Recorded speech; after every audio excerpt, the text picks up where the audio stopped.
Hi, these are the Sovereignty Diaries. There never seems to be a good time to start this, so I'm in the middle of a paint job.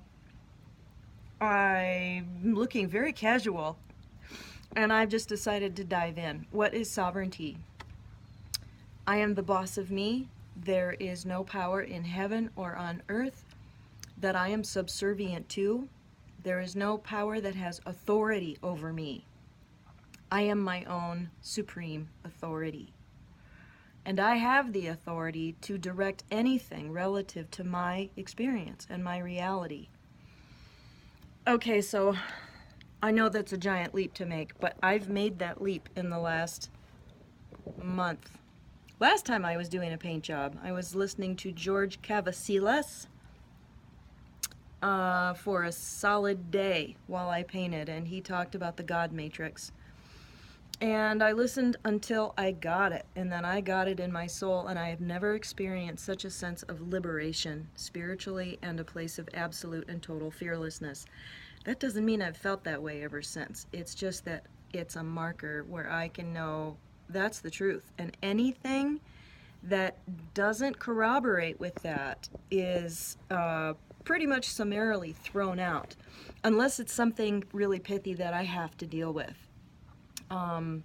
Like the idea of victimization and suffering in the world. I'm very sensitive to that, and I think that there is a whole world of information around the idea that we made agreements before we got here as souls to participate in that, and that feels right to me. That's the line that I'm traveling right now. I've done a tremendous amount of study on near-death studies and the between life state, and there's a lot of talk out there right now that there's this whole matrix set up and you're deceived when you get to the other side and yada yada, and then that's how you get looped back into the earth. And I throw that out. I mean, I think there's a chance that that's true for some people, but I feel very clearly within myself that I chose to be here. At this time, I've chosen all the experiences in all of the past lives that I can remember. So anyway, the Sovereignty Diaries are, for me, an exploration and assistance to anybody else who is on this journey with me about what is sovereignty and how do we reclaim it. I'm just stacking up every experience that I have and saying, okay, this is how sovereignty applies to this one. Like, for example, feeling sad or feeling what we would term a negative state.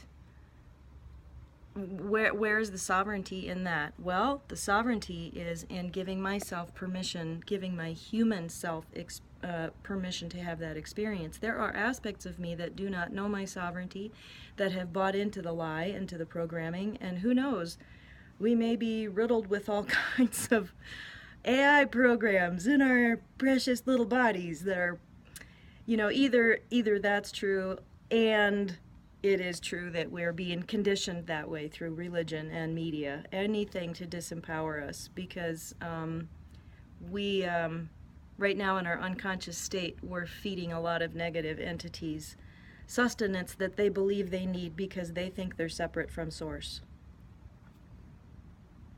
That's a really big one. I'm going to get into that one later, but that's a giant insight I had a couple weeks ago about the setup of the whole thing. So anyway, we're up to 4 minutes, and that's it for now, but this is the beginning of the Sovereignty Diaries. My love and my support to you, and I really hope that we all climb into this with a lot of courage. It's okay to trust yourself. It's okay to take that to multidimensional and spiritual levels. It really is. Okay, I love you. Bye.